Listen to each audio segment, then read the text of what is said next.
Di dalam nama Bapa, Putra, dan Roh Kudus, Allah yang Esa, amin. Bapa kami yang di surga, kami ucap syukur pada malam hari ini. Kiranya berilah akal hikmat, kepandaian, dan kecerdasan supaya kami bisa mengenal dan bisa senantiasa hidup di dalam kebenaran-Mu, yaitu di bawah naungan Anak-Mu yang tunggal, yaitu Yesus Kristus. Dan kiranya mencurahkan dengan kuasa Roh Kudus-Mu supaya bisa membimbing dan memberkati senantiasa sampai kekal selama-lamanya. Dan kiranya Tuhan, Kau berkati hamba-Mu yang ada di room, beserta berkati yang live di YouTube, kiranya bisa menjadi berkat dan bisa menjadi pengetahuan atas kebenaran yang Kau berikan kepada hamba-Mu ini. Bapa, terima kasih. Di dalam nama Bapa, Putra, dan Roh Kudus, Allah yang Esa. Amin. Ya, Shalom, Alehem, saya Madonna Yesua Mesiha. Malam hari ini saya ingin menjelaskan permasalahan doktrin fundamental yang kerap kali dipermasalahkan. Jangankan dari RT6, bahkan dari sisi Yudaisme sendiri pun kerap kali juga menyerang. Contohnya seperti Rabbi Tovia Singer dan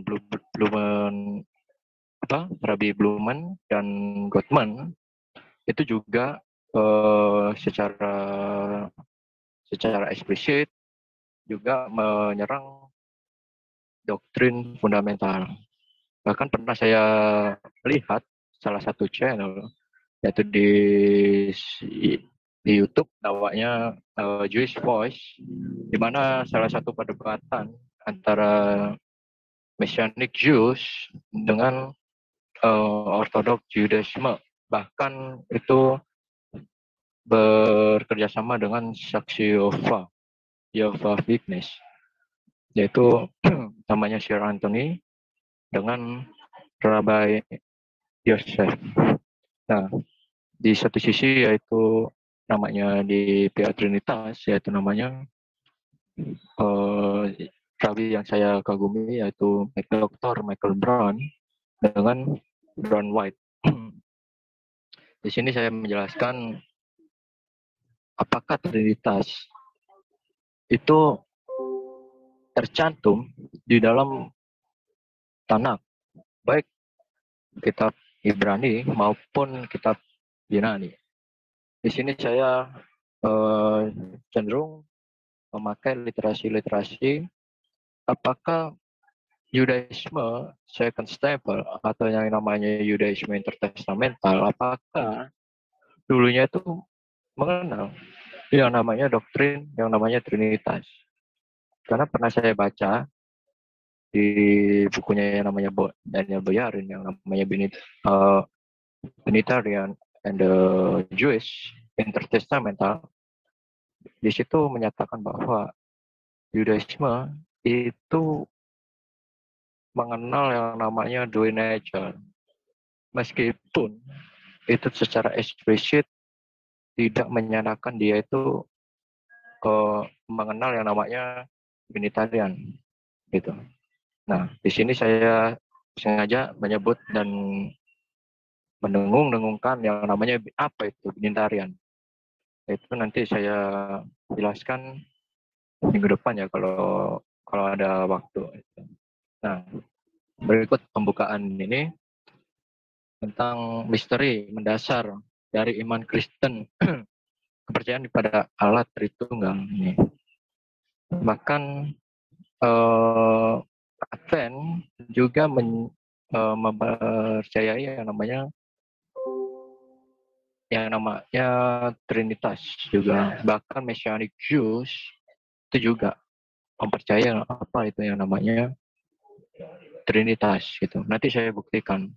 Karena terap kali banyak bidat-bidat, khususnya bidat-bidat Kristen, menuduh, mengacungkan jarinya, mengatakan bahwa Messianic Jew itu tidak mengenal yang namanya doktrin Trinitas. Nanti saya akan buktikan scores dari Messianic Jew menyatakan bahwa Messianic itu mengiyakan, mengaminkan doktrin yang namanya doktrin Trinitas.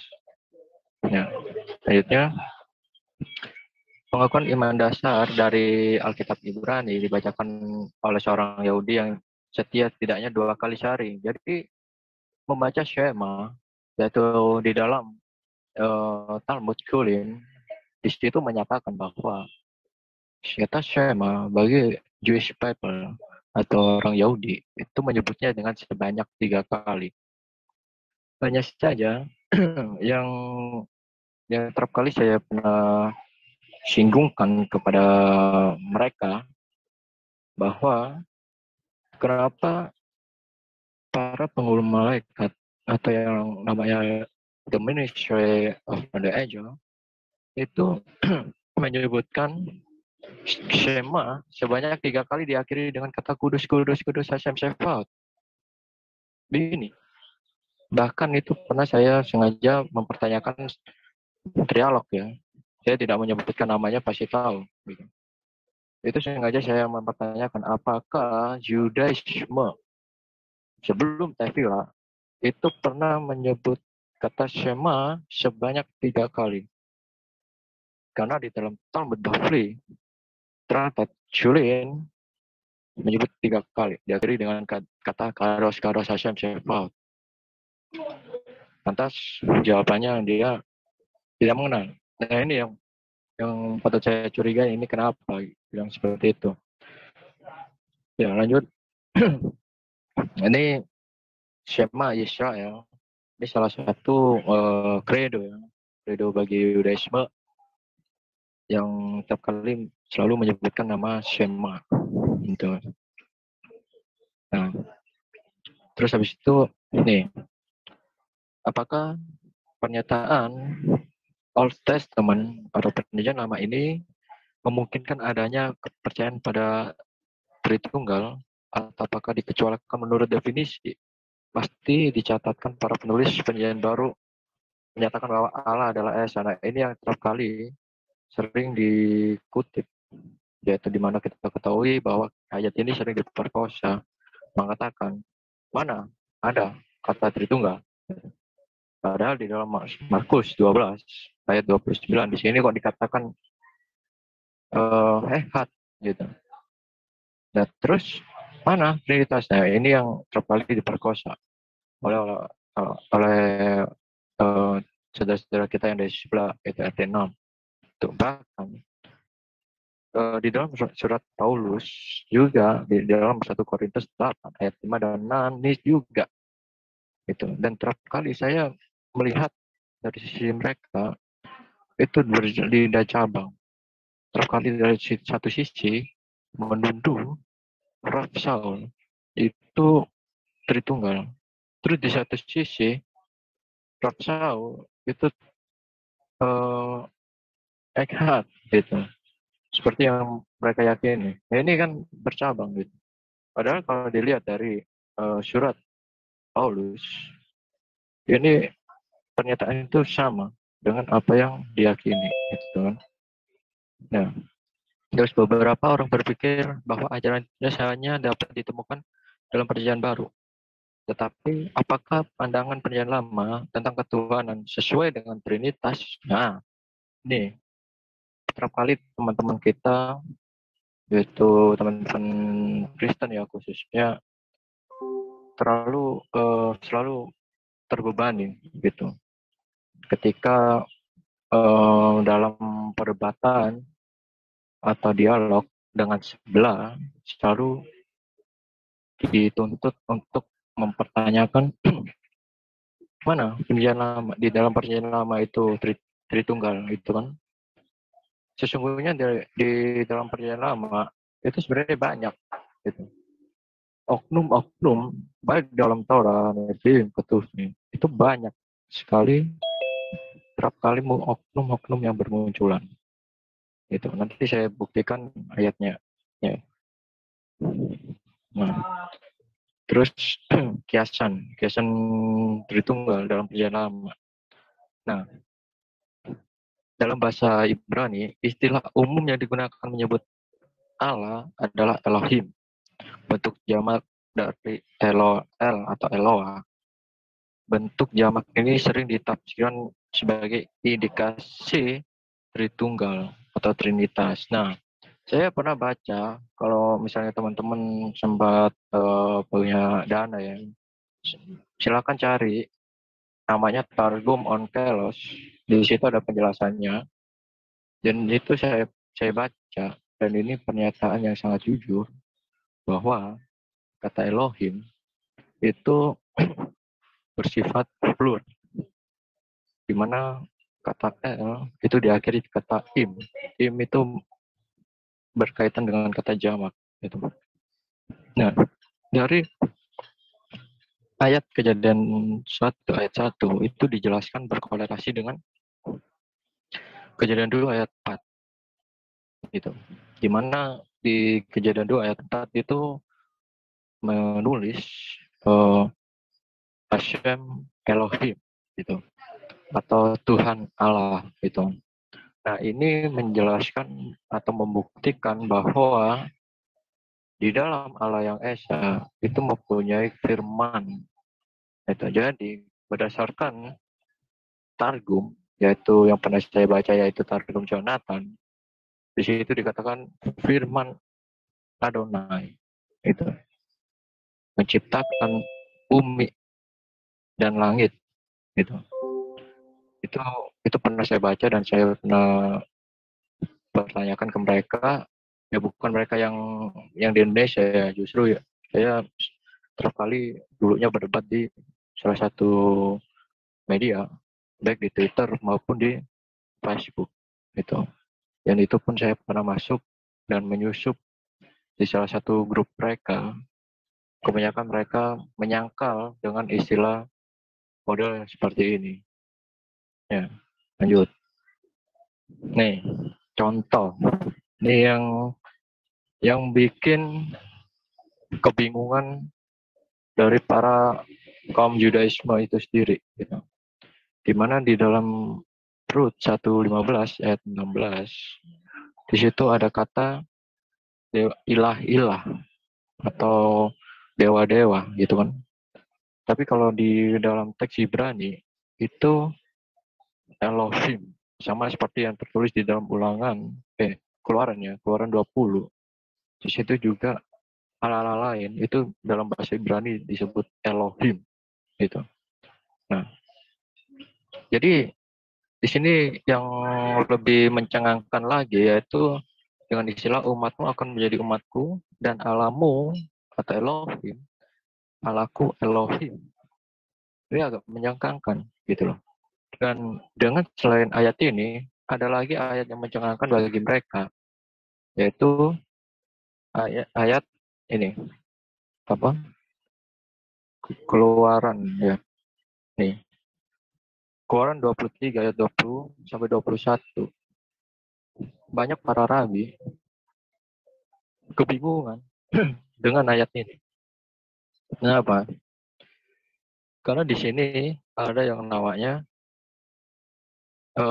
di mana Hashem itu mengutus sosok malaikat untuk memimpin jalannya bangsa Israel dari tanah Mesir ke tanah perjanjian. Itu diberikan segala keseluruhan otoritas yang dimiliki oleh Hashem itu diberikan kepada salah satu sosok oknum yang ada di dalam sosok malaikat ini. Dan itu pun di dalam ayat ke-21 di situ dikatakan sebab pelanggaranmu tidak akan diampuni ya sebab my name his name is him. Jadi sebab namaku ada di dalam dia. Nah, kalau malaikat yang mempunyai nama segala otoritas yang dimiliki yaitu mempunyai otoritasan untuk mengampuni, terus habis itu jangan menyangkal, apalagi memberontak, pasti secara kasat mata pasti kan akan memberontak kepada Tuhan. Nah, padahal ini salah satu malaikat, ini tidak boleh diberontak, dilawan gitu. Bahkan peraturan-peraturan yang akan diberikan melalui malaikat. Sosok malaikat ini, yaitu Malak Adonai, itu juga tidak diampuni. Gitu. Nah, jadi kalau secara logika, secara nalar, pasti kan semua manusia pasti mikirnya apa? Kalau melanggar firman atau melanggar hukum yang diberikan oleh ajudan, pasti kan akan melanggar ke siapa? Ke pemerintahan. Dan istilahnya seperti itu. Jadi melanggar apa yang diberikan, segala peraturan yang akan dikasih atau diberi melalui Malak Adonai, itu pasti akan memberontak kepada Hashem yang mengutusnya. Dan lebih mencengangnya lagi, itu di dalam Keluaran 24 ayat 1. Di sini dikatakan, berfirmanlah ia kepada Musa. Ini maksudnya ini Tuhan. Gitu. Berfirmanlah Tuhan kepada Musa, naiklah terhadap Tuhan. Nah, secara pemikiran berdasarkan manusia, pasti mikirnya apa? Masa Tuhan menghadap Tuhan? Gitu. Tuhan sendiri yang menyuruh Musa, masa menyuruh menghadap Tuhan? Enggak. Seenggaknya kan harusnya kan bilangnya, naiklah menghadapku. Ya, seperti itu. Nah, ini yang kerap kali juga disukari, bahkan dilema bagi karangan para rabi Yehudaisme. Gitu. Nanti saya tunjukin berdasarkan tafsir-tafsirannya baik dalam Talmud, karena mereka segala otoritasnya itu berada di Talmud, karena Talmud mempunyai peraturan yang namanya Gemara. Gitu. Nah, sebelum saya masuk ke situ, saya ingin menunjukkan apa definisi pengakuan dari rabi-rabi, yaitu khususnya rabi yang pernah saya singgung, dan itu pun pernah saya bertanyakan ketika salah satu bidatnya yang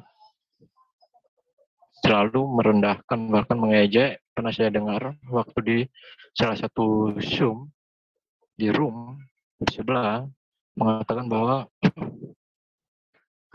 apologet Kristen bodoh semua. Ini langsung saya tergerak gitu. Ini orang maksudnya apa? Kau bilang seperti ini gitu. Langsung saya mempertanyakan, kalau Anda mempercayai yang namanya doktrin Triteos, lantas kaisanya di mana? Gitu. Tritunggal, kaisanya ada. Di mana? Dia di tunggalnya itu. Di mana firman dan roh dan Bapa itu tidak bisa dipisahkan, melainkan terjalin dalam satu hakikat, yaitu menjalinkan dengan satu kasih. Ini berikut pernyataan dari Simeon ben Yochai. Ini saya jelaskan terlebih dahulu latar belakang siapa sosok yang namanya Rabbi Simon ben Yochai. Rabbi Simon ben Yochai ini salah satu rabi hidup selama di abad kedua. Di bawah beliau pernah menjadi murid salah satu rabi, yaitu namanya Rabbi Akiva. Itu link sudah saya kasih di chat. Silakan, mungkin teman-teman kurang percaya boleh dilihat itu. Rabbi Simon ben Yochai ini salah satu rabi yang disayangi, bahkan salah satu rabi menjadi salah satu murid dari Rabbi Akiva. Nah, berikut pernyataan dari Simon ben Yochai ini menyatakan bahwa yaitu ini salah satu sumber yang saya miliki, yaitu namanya The Wisdom of the Zohar, tulisan dari Esaias Tisbi. Ini sejarawan Yahudi ya, yaitu mengatakan, datang dan lihat misteri kata Yod-Heh-Vav-He, atau yang kerap kali kita sebut yang namanya Yahweh. Ada 3 tingkatan, masing-masing ada sendiri-sendiri, namun mereka adalah satu dan begitu bersatu sehingga tidak dapat dipisahkan satu dengan yang lain. Nah, dari yang pernah saya baca, yaitu dari sumber Wisdom of the Zohar, saya langsung berpikir bahwa ini kok hampir sama pernyataan dari Simon Ben Yokai. Ini kok seperti kayak gitu ya. Sama, sama bro Kodek, tahu nggak? Yang itu bapak gereja yang menjatuhkan Tritunggal. Tahu nggak siapa namanya? Tertulianus. Nah, Tertulianus. kira-kira sama nggak, saudara, brother, pernyataan dari ini? Ya, sebenarnya konsepnya tuh ada ya, Rabi. Iya. Silakan, Bu. Berarti ada Katanya bukan trinitas gitu loh, ya. 3 tapi 1. Nah, Bika ya? Ya, sama ini hampir mirip. Silakan. Nah, makanya saya ketawa gitu ya. Waktu saya membaca yang namanya Wisdom of the Zohar, itu di halaman 311 sampai 312. Ini saya langsung ketawa. Iya, karena nggak salah gitu. Karena Rabi Simeon Ben Yokai ini kan dia kabalah ya. Iya. Jadi pemahamannya tentang Tuhan itu lebih dalam. Nah, ini bedanya dengan Muslim. Kalau Muslim itu kan taunya baru penjumlahan. Baru berapa jumlah Tuhan kan gitu. Itu pelajaran dasar anak PK 1 ditambah 1 gitu. Beda sama kita udah tingkat. Iya itu. Nah, berikut ini pernyataan dari ini penjelasannya ya dari pernyataan dari Rabbi Simeon Ben Yokai mengindikasikan dalam bagian lain Zohar bahwa 3 tingkatan ini sebagaimana dalam Elohim. Jadi kata Elohim itu yaitu yang sudah saya jelaskan, yaitu bersifat plural. Itu adalah 3 oknum substantif atau 3 persona ilahi yang bersatu menjadi satu nih. Jadi waktu di dalam kredo Konsili Nicea, tris personae una substantia. Jadi gak ada permasalahan apa-apa gitu loh. Karena apa? Yaitu yang sering saya katakan bahwa Yudaisme intertestamental di era Helenistik itu mempercayai yang namanya binitarian. Ini yang kerap kali mereka sembunyikan. Sekarang saya tanya ke kalian, yang kerap kali sering menuduh, bahkan sering menyerang dari sudut pandang keimanan saya tanya ke kalian, doktrin mana yang kalian imani? Monoteis atau binitarian? Itu buat PR, buat kalian itu. Ya. Oh ya, aku mau nanya sebentar Rabi di. Kalau kamu bertanya kepada seorang Yahudi yang ngerti betul ya, bukan Yahudi KW ya, Yahudi TikTok kayak yang itulah ya si Bambang Gentolet itu. Kalau kita tanya orang Yahudi, angka 3 di dalam makna gematria itu angkanya Tuhan kan? Jadi Tuhan itu kalau bicara selalu dalam dalam tatanan 3. Jadi angka 3 itu angkanya Tuhan. Kalau kamu tanya sama Yahudi, benar apa enggak tuh? Iya betul. Betul sekali itu, betul. Iya. Ya, jadi kalau kamu tanya sama orang Yahudi, 3 itu hasilnya apa tuh angkanya Tuhan? Gitu, karena Tuhan selalu di dalam penciptaan dia bicara dalam tatanan 3. Bahkan dia membagi langit menjadi 3, dia membagi tumbuhan menjadi 3, membagi binatang menjadi 3. Itu angkanya Tuhan. Gitu. Bahkan sahabat juga itu muncul sebanyak 3 kali di dalam Torahnya Musa itu, yaitu 2 di dalam kitab Kejadian dan 1 di dalam kitab Ulangan. Itu 3 itu. Dan bahkan Yudaisme selalu menyebutkan kata berkat haminim itu berkat haminim itu kan selalu mengucapkan dengan istilah 3 gitu. Bahkan di dalam Yesaya 6 ayat 3 di situ sangat jelas juga menyatakan kudus Tuhan semesta alam. Jadi angka 3 di dalam Jewish numeric itu adalah salah satu angka Tuhan atau bisa dikatakan angka kekudusan. Jadi seperti itu nanti di lain waktu aja masalah numerik gitu ya. Nah, lanjut. Nih, kata Shema. Nah, setiap kali teman-teman kita itu selalu terjebak yang namanya ekhat. Ini yang kerap kali kejebak gitu. Kenapa? Karena ekhat itu kalau di dalam bahasa Inggris memang one, satu itu. Tapi kalau dijabarkan secara luas, ekhat itu berbicara secara unity. Jadi berbicara tentang keseluruhan. Gitu. Contohnya di dalam kitab kejadian 1. Di situ ada berkumpullah air menjadi satu.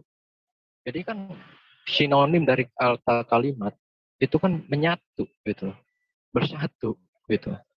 Meskipun itu tertulis dengan kata ekhat gitu. Nah, kenapa saya menyatakan dengan kata terkali terjebak nama ekhat? Sesungguhnya kalau kita melihat secara detail dari kata Shema, itu teman-teman kalau bisa saya anjurin, usahakan teman-teman lihat kata Elohenu. Itu. Di mana di dalam Kejadian 1 ayat 1, di situ tertulis nama Elohim. Padahal di dalam Shema, di sini tertulis kata Elohenu.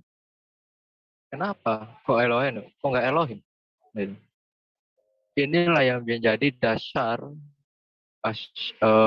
yang diketahui oleh Simeon ben Yokai bahwa kata Yotevave itu ada 3 tingkatan, ya termasuk ini. Yotevave, terus Yotevave atau Adoni, Yotevave gitu. Jadi ada 3 gitu. Dan makanya di dalam bilangan 6 ayat 24 ayat sampai 26 di situ juga menyatakan hal yang sama, yaitu menyebut kata Tuhan sebanyak 3 kali, di mana Moshe Rabbeinu itu diperintahkan oleh Tuhan memberkati anak Harun, yaitu namanya Eliezer. Itu menyebut dengan kata 3 kali. Jadi itu yang menjadi dasar kunci utama bagi kalangan Judaisme, yaitu yang namanya Birkat Haminim. Itu. Nah, lanjut. Ini dalam kata-kata kudus ini berbicara terutama menggunakan nama tunggal Allah. Nih, Yotevave. Nih ya. Nih, kemudian nama jamak Allah. Nah, Elohim dalam bentuk, nah ini Elohenu. Nah, jadi kerap kali kalau kita melihat secara rinci dari satu kalimat, yaitu ulangan 6 ayat 4, itu teman-teman usahakan melihat dari kata Elohenu. Karena kata Elohenu inilah yang menjadi kunci bahwa Elohim itu mempunyai makna yang secara unity. Nah, sedangkan Elohenu itu bersifat singular. Nah, dan lagi-lagi nama tunggal. Nah, Yotevave, Donai, gitu. Dan diakhiri dengan kata Echad, Esa atau satu. Gitu. Tapi kalau yang lebih saya sukai dengan istilah nama Echad, itu selalu saya menyebutkan dengan kata unity. Gitu. Karena Esa ini berbicara tentang keseluruhan.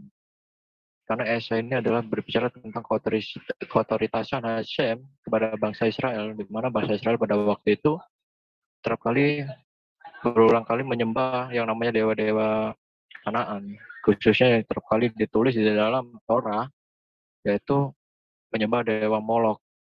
Nah ini makanya Tuhan itu mempertegaskan kepada Musa dan memberi peringatan pada bangsa Israel bahwa Allah yang kalian sembah itu adalah Allah yang Esa.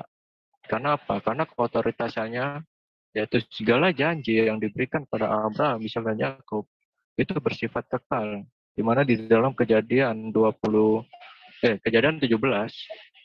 jadi itu dikatakan apa? Anak yang kau lahir dari perempuan Sarah itu sebagai tanda perjanjian yang kekal. Jadi ini gitu. Jadi Echad itu berbicara tentang unity, di mana perjanjian antara Hashem dengan bangsa Israel itu adalah bersifat unity dan perjanjian yang tidak bisa di, diabaikan oleh manusia dari manapun gitu. Nah, dari situ pernyataan dari Alkitab ini diterima sepenuh hati oleh orang Yahudi dan Kristen ya. Gitu. Jadi orang Kristen maupun orang Yahudi itu mengaminkan dengan kata Shema Yisrael gitu. Namun penggunaan misterius nama jamak Allah atau Elohim mengindikasikan nas ini juga membuat wahyu Allah akan hakikat misteriusnya sebagai tiga dalam satu, satu dalam tiga. Jadi yang sudah saya jelaskan bahwa di dalam kata Elohenu itu mempunyai makna yang tersembunyi, gitu. Dan itu pun bisa dikorelasikan dengan apa yang ada di dalam Kejadian 1 ayat 1, yaitu di sana tertulis Elohim. Nah, berikut nih, kami telah mengatakan dan berbagai tempat bahwa bentuk doa harian ini adalah salah satu nas mengenai kesatuan yang diajarkan dalam kitab suci. Pada Ulangan 6 ayat 4 kita baca pertama-tama yaitu Yotifave gitu ya. Kemudian Elohenu Allah kita, dan lagi-lagi Yotifave yang bersama bentuk satu kesatuan. Jadi unity itu.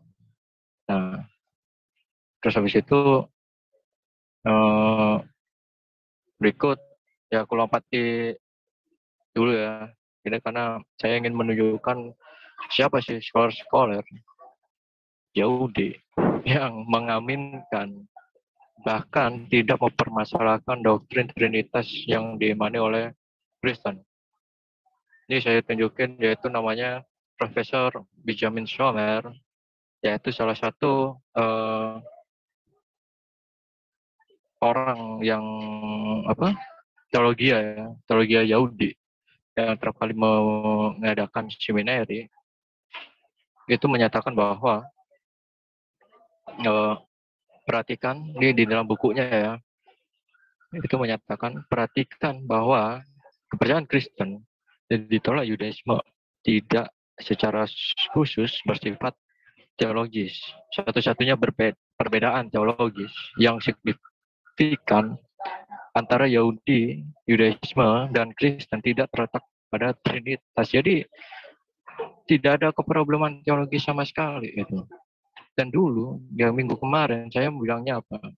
Yahudi dan Kristen itu tidak ada permasalahan di dalam segi doktrin. Justru konflik antara Yahudi dan Kristen itu terletak pada pemahaman atau sudut pandang terhadap Mesias, gitu. Di mana orang Kristen itu meyakini dan mengimani bahwa Yesus adalah Mesias yang dijanjikan di dalam kitab Tanakh. Sedangkan Yahudi itu tidak meyakini, gitu. Karena apa? Dari sudut pandang Yudaisme sendiri menganggap dan mengharapkan bahwa Mesias yang nantikan itu adalah Mesias ben Daud, itu dimana Mesias yang mempunyai layaknya seperti Daud dan kerajaannya tak berkesudahan. Itu yang diharapkan oleh Yahudi itu di masa zaman itu. Nah, ini bukunya yang namanya The Bodies of God and the Word of Ancient Israel. Di sini dikatakan bahwa beberapa orang Yahudi mengklaim kekristenan sebagai agama monoteistik dengan kecurigaan besar ya besar baik karena doktrin Trinitas bagaimana tiga bisa dengan satu. Nah jadi kan ini kan pemikirannya mereka gitu. Bagaimana bisa kok isinya berapa ya, satu tambah satu masa satu. Nah itu kan sering itu dipertanyakan kan gitu. Nah ini yang keprobleman dalam pola berpikir gitu. Sesungguhnya bukan itu yang dimaksud oleh kitab suci gitu. Nah, karena keyakinan inti kekristenan bahwa Allah mengambil bentuk tubuh, jadi berteofani, gitu. Namun tidak ada orang Yahudi yang peka nih, orang Yahudi aja nggak peka, gitu. Bagaimana dengan mereka? Gitu. Orang Yahudi yang sekarang ini nggak peka, gitu. Pasti mikir, kok Tuhan kok jadi manusia, kok Tuhan kok jadi ini. Dan terus yang ketika bertemu dengan Musa itu gimana itu? Nah ini kan juga gak dipikir gitu. Jadi ini yang dimaksud oleh Benjamin Schomer bahwa orang Yahudi sekarang ini emang nggak peka gitu. Apalagi teologi yang Yahudi sekarang ini dapat menyalahkan model teologis yang digunakan kekristenan. Jadi terkali itu yang modern itu selalu gagal memahami itu, bahkan setiap kali menuduh, mengecap, dan juga mengatakan ajaran pagan, kan selalu bilang seperti itu kan. Padahal nggak seperti itu. Kenapa? Karena yang ditemukan oleh Benjamin Schomer yaitu di dalam sumber klasik atau Yahudi kuno, ternyata tidak ada hubungan permasalahan apa-apa gitu, tidak ada keprobleman gitu. Justru yang bikin bingung itu mereka sendiri gitu. Kalau misalnya itu menyalahkan Trinitas, bagaimana dengan yang kita yakin yaitu di dalam Kabbalah yang namanya Sefirot, di mana tiap-tiap rangkaian yaitu terdiri dari 10 dan di dalamnya isinya 10. Sekarang kalau bicara dengan jumlah isinya itu berapa? Gitu. 1, 2, 3, 4, semuanya 10. Itu kan kayak konfaktor gitu ya. Terus habis itu dalamnya tiap-tiap buletan-buletan itu ada isinya ada 10 gitu loh. Nah, kalau misalnya berbicara dengan jumlah, sekarang jumlahnya itu berapa? 10 sangat 20. Oh. Kalau sangat 20. Benjamin Schomer itu menyatakan ada 100. Itu sudah saya berarti Yahudi 100 in 1 ya. Itu. Jadi ya, aku pernah dengar sedikit sih Rabbi Dave. Jadi mereka mengatakan kalau Kristen mengatakan 3 in 1, katanya kita nggak bisa nyalain Kristen karena Yahudi sendiri 100 in 1, kata dia bilang gitu. Iya betul. Nah, Muslim itu parah, tengah-tengah 20 in 1.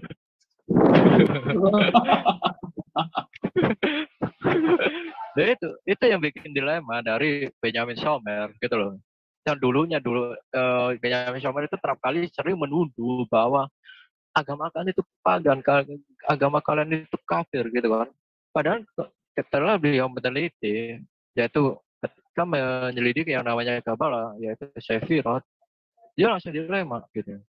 Mengatakan bahwa kalau misalnya agak di Kristen itu ada 3 yang kerap kali saya tuduh itu pagan, bagaimana dengan ini itu isinya apa, tiap bagian ada 10 tapi di isinya juga ada 10 dan 10 kali 10 ada berapa gitu.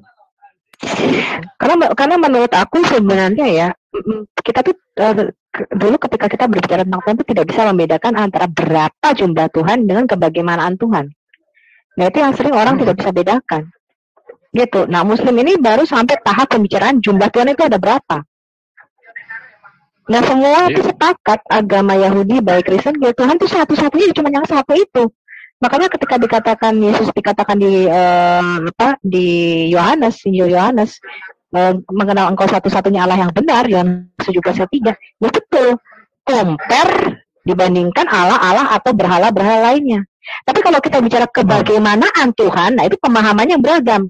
Orang Yahudi ya di dalam mistisismenya atau di dalam spiritual ya, Yahudi yang spiritual, mereka bukan lagi sampai pada tahap bertanya berapa jumlah Tuhan. Karena orang Yahudi tahu Tuhan itu Esa. Tetapi kalau bicara tentang bagaimana Allah yang Esa itu, mereka mengatakan di dalam Allah yang Esa itu keluar rohnya. Dan dari roh inilah dia memanifestasikan 10 Sefirot. Di dalam tiap-tiap Sefirot ada manifestasi lagi daripada Allah itu sendiri. Sedangkan di dalam konsep Trinitas, di dalam Kristen, Allah Esa. Di dalam Allah yang Esa itu ada rohnya yang kekal dan ada firman-Nya, karena itu pernyataan diri Allah. Dan itu mempunyai dasar yang kuat di dalam tanah. Gitu. Nah, yang si bungsu ini, si Uncrit ngomong ya, bahwa dia balik lagi ke jumlah Allah. Kenapa? Karena Yahudi dan Kristen, seperti yang dikatakan Pak Bambang Nurseno, itu tidak berakar dari paganisme. Mereka tahu Allah itu Esa, gitu loh. Tetapi kekristenan itu, ketika dia berakar dari Yahudi, kekristenan ketika Sang Firman itu nusul jadi manusia, maka Kristen ini berpikir, siapakah Yesus ini, kan gitu. Kebagaimanaan Yesus ini yang mengatakan harus dibaptis dalam nama Bapa, Anak, dan Roh Kudus, dan dia menyatakan dirinya segambar dengan Allah. Barang siapa melihat aku, dia melihat Allah, kan gitu. Nah, itu pemikiran Kristen. Sedangkan Islam beda. Islam itu berangkat dari jumlah Tuhan yang ada 360 di Ka'bah itu. Sehingga Muhammad membawa monoteisme bukan dalam konsep kebagaimanaan Allah, tapi jumlahnya Allah yang benar itu ada berapa. Nah, ini beda. Kekristenan tidak berangkat dari paganisme. Kekristenan berangkat dari akar Yahudi. Itu bedanya di situ. Ya, teman-teman Muslim dan Kristen harus tahu. Ya itu, sama seperti yang dipikirkan oleh Benjamin Sommer gitu. Bahkan Benjamin Sommer akhirnya mengecek di dalam Sefer Kabbalah pada statusnya ini yang bikin dia dilema gitu kan. Makanya dia langsung bilang dan menyatakan bahwa ayat yang beliau kutip yaitu di dalam Kejadian 18 ayat pertama itu, yaitu munculnya sosok 3 orang. Nah itu. Nah ini yang saya katakan tadi tentang dilemaan 2 ayat ini, yaitu Keluaran 23 ayat 20 sampai 21 dan Keluaran 24 ayat 1. Nah, ini saya ambil di dalam Talmud Bavli atau Talmud Babilonia Sanhedrin 38b. Ini mengatakan bahwa Rabi Idit mengatakan pada Rabi Idit, yaitu salah satu gemara, yaitu ada tertulis dengan ayat tentang Tuhan, dan kepada Musa ia berkata, naiklah kepada Tuhan. Nah, langsung dia mengatakan bahwa orang sesat itu mengajukan pertanyaan gitu kan. Seharusnya ia menyatakan datanglah kepadaku. Nah ini. Jadi mikirnya ini Tuhan kok menyuruh menghadap Tuhan. Nah ini gimana? Nah ini yang sama pemikirannya Yahudi gitu loh. Ini yang dilema ayat ini gitu loh. Dan itu pun juga Rafidit berkata kepadanya, istilah ini Tuhan dalam ayat itu mengacu pada kali malaikatnya, Metatron, yaitu Malak Adonai, yaitu sesuai tertulis di dalam Keluaran 23 ayat 20 sampai 21. Dan itu pun yang namanya seperti nama tuannya. Ya seperti yang tertulis, lihat aku mengirim malaikat kehadapanmu untuk menjagamu di jalan dan untuk membawamu ke tempat yang telah aku siapkan. Perhatikan dia dan patuhi di suaranya, jangan mentangnya atau jangan melanggarnya, karena dia tidak akan mengampuni pelanggaranmu karena namaku ada di dalam dia. Nah ini yang sebagai dalil bahwa itu Metatron. Jadi Metatron itu mempunyai keotoritasan, yaitu nama Hashem gitu kan, atau Tevavin. Nah ini diasumsikan seperti itu, dan itu pun juga hal yang sama tafsiran dari Keluaran 23 ayat 20 sampai 21, yaitu perkataan Edrit di ayat yang lain.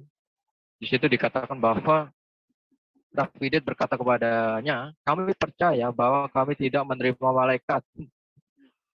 Tidak menerima gitu, bahkan sebagai pemandu nih untuk berjalan seperti yang tertulis, dan dia berkata kepadanya, jika hadiratmu tidak pergi bersamaku, angkatlah kami dari sini. Itu dalilnya Rabi Idit mengutip di Keluaran 33 ayat 15, dan Musa mengatakan kepada Allah bahwa jika Allah sendiri tidak menemani orang-orang Yahudi, mereka tidak ingin melakukan perjalanan ke Eretz Israel, jadi ke tanah Israel gitu.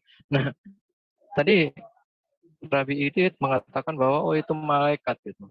Ya, tapi di dalam tafsirannya di Keluaran 23 ayat 20 sampai 21, yaitu di pasal yang sama, yaitu Sanhedrin 38b, ya ayat yang berbeda, ini menolak gitu. Nah ini kan sudah menunjukkan dan sudah terbukti bahwa para rabi terdahulu itu dilema dengan kedua ayat ini gitu. Jadi oknum ini siapa gitu.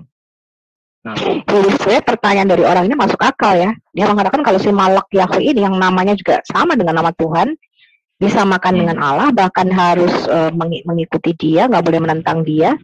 Ya kita juga harus menyembahnya sebagaimana kita menyembah Allah. Nah itu, Ya, jadi pertanyaan masuk akal gitu. Nah, itu yang agak dilema ya dari sisi mereka. Nah, ini saya singgung dikit yang namanya teologi malaikat Tuhan gitu ya. Ini saya dapat di literasi yang namanya Profesor Naum Sarna, yaitu salah satu bagian petinggi Jewish Publication Society atau New Jewish Publication Society of American Version. Nah, ini baru profesor Yahudi yang pinter nih, sampai rambutnya nggak ada semua tuh. Ini artinya otaknya dipakai untuk mikir sampai panas. Rontok rambutnya. Nah, dari sini beliau menjelaskan bahwa Malak Adonai itu tidak dikaitkan dengan namanya sosok yang seperti yang kita pikir, oh itu seperti yang tetangga sebelah bilangnya Jibril gitu ya. Padahal kalau di dalam tesis penelitian dari Naum Sarna ini mengatakan bahwa sosok malaikat yang mempunyai otoritas yang seperti sama dengan Tuhan itu sebagai pembawa firman ilahi gitu. Bahkan yang lebih uniknya, Naum Sarna ini mengutip di dalam Hagai 1 ayat 13 dan Malaki 2 ayat 7 bahwa malaikat Tuhan itu bisa dikategorikan merujuk kepada seorang nabi maupun seorang imam gitu. Jadi sangat ganjal sekali gitu. Bahkan ini oknum ini siapa gitu. Jadi Naum Sarna ini bertanya-tanya. Jadi ini sosok malaikat Tuhan ini siapa gitu. Jadi sangatlah jelas dan sangatlah terbukti seperti yang Yesus katakan di dalam Perjanjian Baru. Mengatakan apa? Yaitu di ayat yang krusial itu. Yaitu dia itu sudah menyatakan dirinya itu sebagai nabi dan imam besar agung gitu. Itu secara jelas gitu. Iya, aku mau kasih sedikit Rabbi Dev. Jadi kalau kita bilang Malak Yahweh, contohnya misalnya paling jelas di Keluaran 3 ya, ketika Yahweh bertemu dengan Musa, di situ dikatakan Malak Yahweh yang bertemu dengan Musa. Tetapi di situ juga dikatakan Yahweh sendiri yang berkata kepada Musa. Kemudian ketika di Kejadian 22, akidah Yitzhak, di mana Abraham mau mengulurkan tangannya membunuh si Yitzhak, dikatakan malaikat Yahweh yang berseru. Tetapi malaikat Yahweh ini bicara atas nama Tuhan, seakan-akan kamu mempersembahkan anakmu kepadaku. Nah, iya kan? Iya. Tuhan sendiri yang bicara. Nah, jadi malak di sini bukan istilahnya makhluk roh seperti Jibril ataupun Mikael, tidak, tetapi merupakan sama firman itu sendiri. Jadi kalau menurut aku Allah itu berinteraksi dengan semua ciptaannya lewat sang firman itu, yang dalam pandangan sudut kita sebagai malaikat atau sebagai utusan Allah, yang determinan Allah itu sendiri. Jadi malaikat ini ya Tuhan itu sendiri. Iya, ya itu. Ya nggak bisa dibedakan. Jadi antara Malak Yahweh dengan Yahweh nggak bisa dibedakan di dalam pasal itu. Beberapa pasal saya rasa jelas ya. Menurut aku nggak bisa dibedakan. Seperti ketika Malak Yahweh bertemu dengan Hagar, ya nggak sih? Salah satu contohnya. Yang apa? Yang Pak ayat tadi bilang di Keluaran ya, di Keluaran 2 ayat 12 dan 4. Nah itu yang jadi penelitian dari beliau, mengatakan bahwa Keluaran 2, Keluaran 3 dong. Wih, Keluaran 3, iya Keluaran 3 ayat 2. Nah, itu. Nah, terus habis itu apa? Nah, Di itu ayat benar yang kan? Kejadian berikutnya. 22 tadi gue bilang. Kejadian 22 kan juga nggak bisa dibedakan antara Malak Yahweh dan Yahweh itu sendiri yang bicara. Begitu juga di Keluaran 3. Nah, Antara Malak Yahweh dan iya. Yahweh itu sendiri nggak bisa dibedakan siapa itu yang bicara. Itu bergantian gitu. Terus habis itu tentang kisahnya Manoah juga itu. Iya betul, ini Hagar. Ya betul berarti itu. Ya betul, ini berarti Nahum Sarma udah betul juga ini. Ya berarti gue udah bisa jadi profesor ya. Untung gak botak.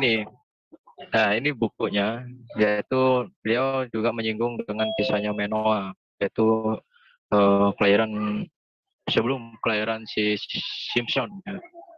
Nah, sini dikatakan yaitu di dalam Hakim-Hakim mengatakan bahwa Simpson ini yang istrinya namanya Delilah ya? Iya. Soalnya si Udin ngomong istrinya yang namanya Delilah itu namanya Hercules. Si Udin. Aduh, karang bebas. Ya aku heran ya, mereka tuh karang bebas tapi nggak ada buktinya. Itu yang aku bingung sama mereka. Gue juga baru tahu kalau Hercules nama istrinya Delilah dari si Udin. Kirain Palen sama Udin.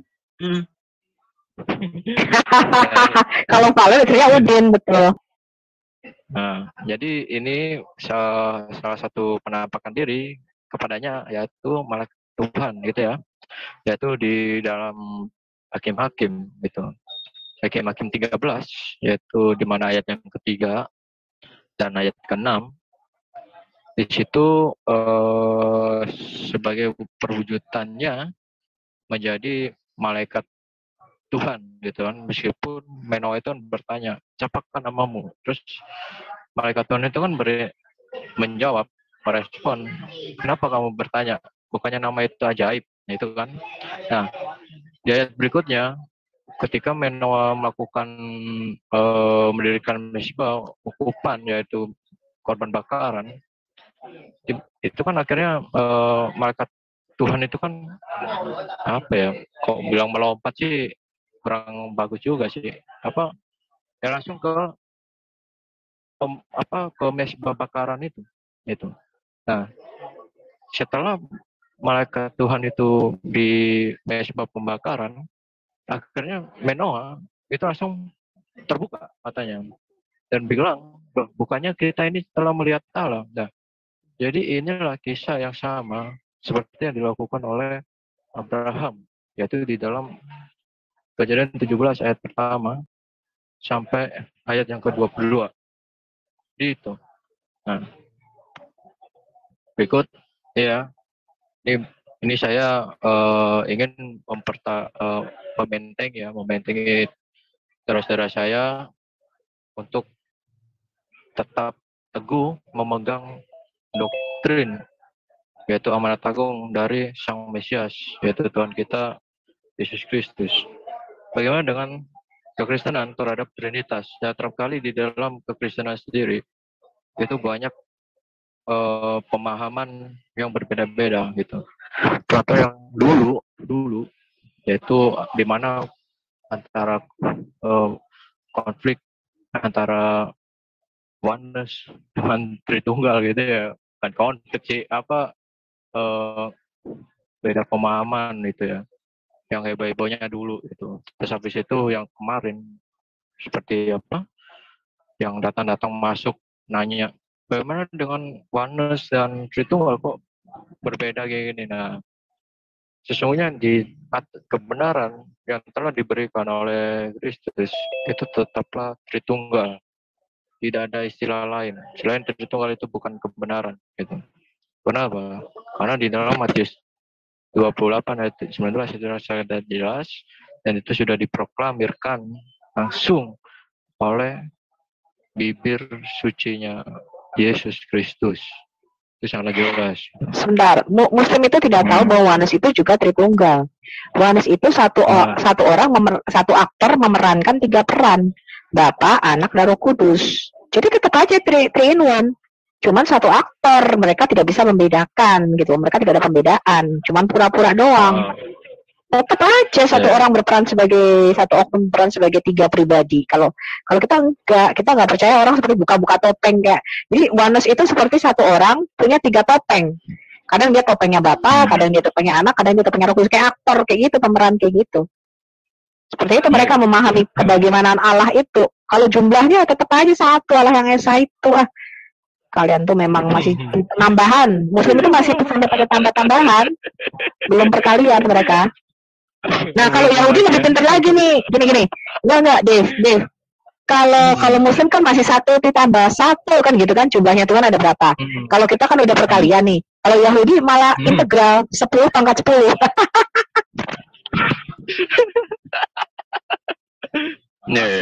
Paling canggih mereka emang. Nah ini ya, ini saya ambil dari sumber yaitu Messianic Jew, yaitu Jewish Voice. Ini menyatakan bahwa setiap kali kita ini dituduh, wah Tuhan kalian itu tiga, ternyata walah kalian itu tiga gitu. Di sini dipertegas bahwa yang kami percaya yaitu satu Allah, bukan tiga gitu. Karena apa? Pada dasar esensi yang kami kenal, yang ingin kami ketahui itu bagaimana sih kehakikatannya gitu. Itu bukan berbicara dengan jumlah gitu. Kalau jumlah ya apa bedanya dengan duit gitu kan? Nah, terus habis itu ini saya pikir nih, ini menjawab respon dari Yahudi ya, sekali menuduh gitu ya. Ini menuduh akan salah memahami beberapa hal yang saya yakini kami sama sekali tidak percaya pada tiga Allah, tiga dewa gitu ya. Tuhanku atau Allahku adalah satu dan namanya adalah Hashem gitu atau Yotevave gitu kan. Itu kalau di Yahudi Ortodok maupun Yahudi Hasidik, Sephardic itu menyebutnya dengan Hashem. Nah, dia menyatakan dirinya kepada kita melalui putranya atau anaknya yang tunggal, yaitu Mesias, yang merupakan gambar dan cerminan Allah, dan dia menyentuh kita dan berbicara kepada kita melalui rohnya, jadi melalui Roh Kudus. Nah, ini adalah kebenaran spiritual yang dalam. Jadi Tritunggal itu pada dasarnya itu sangat dalam, betul, nggak salah-salah memahaminya gitu. Jadi secara terperinci, ya sama seperti yang dilakukan oleh Benjamin Sommer gitu. Dia dulunya itu kerap kali menuduh, mengecap, bahkan mengejek ya, bilang wah Tuhan kalian tiga. Itu dia meneliti. Ya karena istilah Trinitas, ya nggak sih? Iya. Ya ini kalau di dalam Islam tuh kayak ilmu kalam ya nggak? Jadi kalau Islam Muslim awam mereka cuma tahu jumlah Tuhan satu gitu. Tapi kalau orang yang punya pemikiran yang lebih dalam lagi, orang-orang ilmu kalam yang mereka memikirkan kebagaimanaan Allah itu, bahkan mereka mengatakan sifat-sifat Allah itu 20 dan masing-masing berdiri sendiri-sendiri kan gitu. Ini sama sebenarnya dipahami Yahudi juga kan? Gitu. Jadi itu adalah penggambaran atau kebagaimanaan Allah itu, bukan kita nggak bicara jumlah. Nah, teman-teman Muslim awam itu masih bicara jumlah. Saya heran. Ya, ini terkadang kita sering kali dituntut ya mengatakan manakah ayat yang ada di Trinitas di Perjanjian Lama kan selalu bilangnya seperti itu kan. Nah, padahal jangankan di Perjanjian Lama, di Perjanjian Baru pun itu juga nggak ada istilah tulisan yang namanya Trinitas itu nggak ada gitu. Nah, jadi mau nggak mau ya gimana lagi itu emang nggak ada. Tapi kalau tersirat, iya gitu. Baik di dalam Perjanjian Lama maupun di dalam Perjanjian Baru. Kalau di dalam Perjanjian Lama itu yang tersirat itu di dalam Yesaya 53 ayat yang ke-8 sampai ke-16. Itu sangat jelas dan itu tersirat arti ketritunggalan dan juga di dalam Yesaya 48 ayat yang ke-16. Dan juga kalau di dalam Perjanjian Baru yaitu di mana amanat agung ya, yaitu di dalam Matius 28 ayat yang ke-19. Nah, ini pernyataan dari Michael Brown ya.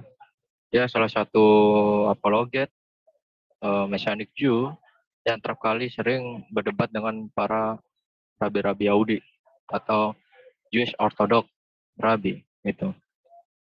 Di sini beliau mengucapkan bahwa dan juga menjawab ya. Ini pertanyaan dari mereka bertanya kepada beliau itu. Jika Anda mengklaim bahwa Yesus adalah Tuhan, maka Anda bersalah karena membuat Tuhan menjadi manusia. Kamu adalah penyembah berhala. Nah, jadi Michael Brown itu pernah dituduh seperti ini gitu. Dan itu pun Dr. Brown itu menulis di dalam bukunya yang namanya The Answering Jewish Objection to Jesus volume 2, yaitu namanya bukunya temanya namanya Theological Objection. Jadi objek teologia gitu. Jadi inti dasar-dasarnya. Di sini beliau menulis yaitu mencatat bahwa kami percaya bahwa Allah, anak Allah yang telah ada sebelum secara kekal, yang melalui alam semesta dibuat, keluar dari Allah Bapanya dan mengenakan daging manusia, membuat dirinya dikenal oleh kami ya, sebagai Yeshua HaMashiach atau Yesus Sang Mesias. Dia hidup di bumi ini, mati bangkit dari kematian dan kembali kepada Bapanya. Dan dia sekarang duduk bertahta di sorga, di sebelah Allah ya. Kami memahami bahwa Yesus, anak Allah, adalah gambar Allah pribadi yang di dalamnya Allah menyebabkan kepenuhannya berdiam, pribadi yang melaluinya. Dia menyatakan dirinya sepenuhnya kepada umat manusia. Karena putra atau anak keluar dari Bapa dan memiliki kodrat keilahiannya, dalam suatu hal cukup tepat untuk mengatakan bahwa Yesus adalah Allah. Tadi di dalam Yohanes 1 ayat 1. Dan dengan selalu mengingat bahwa kesaksian yang luar biasa dari tulisan-tulisan Perjanjian Baru adalah bahwa Yesus adalah anak Allah. Jadi Dr. Michael Brown ini menjelaskan agak menyinggung berdasarkan narasi dari Rasul Yohanes gitu. Di mana Rasul Yohanes juga menyatakan bahwa Yesus adalah firman, anak Allah, dan juga Mesias. Nah, saya dapat menunjukkan kepada Anda dari kitab suci Ibrani bahwa sama sekali tidak ada penyembahan berhala tentang apa yang saya percayai.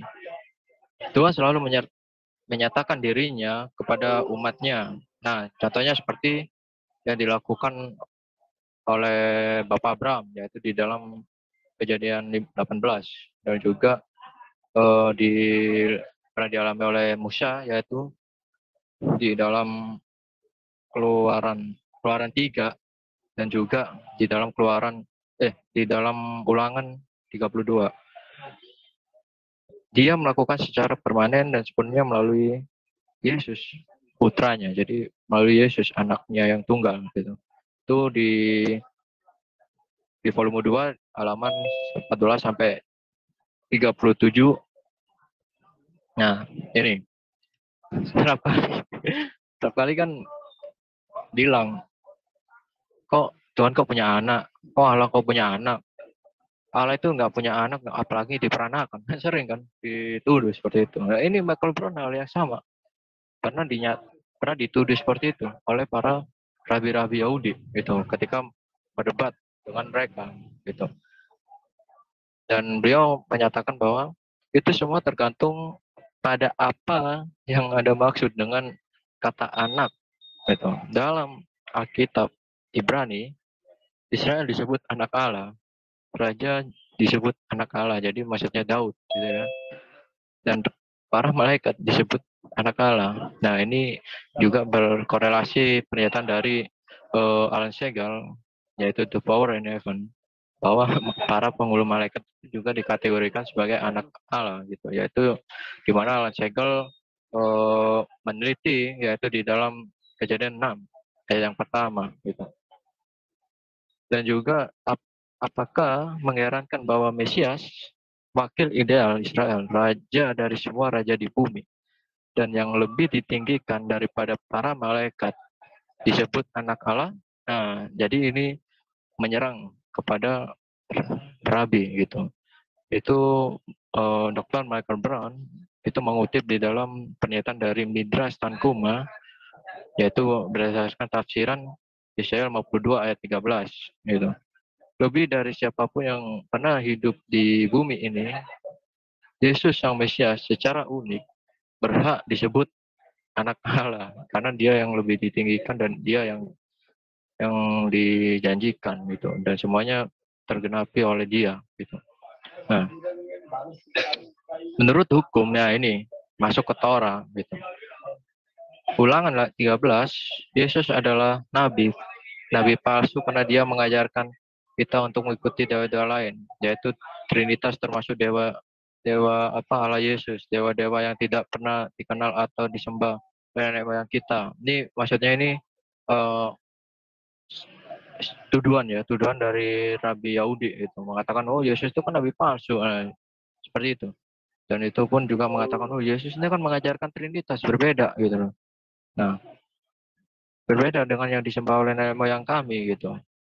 Nah, terus habis itu ini membuat semua keajaibannya sama sekali tidak berarti. Nah, jadi semua tuduhan-tuduhan yang mereka lontarkan itu tidak ada artinya sama sekali gitu loh. Karena apa?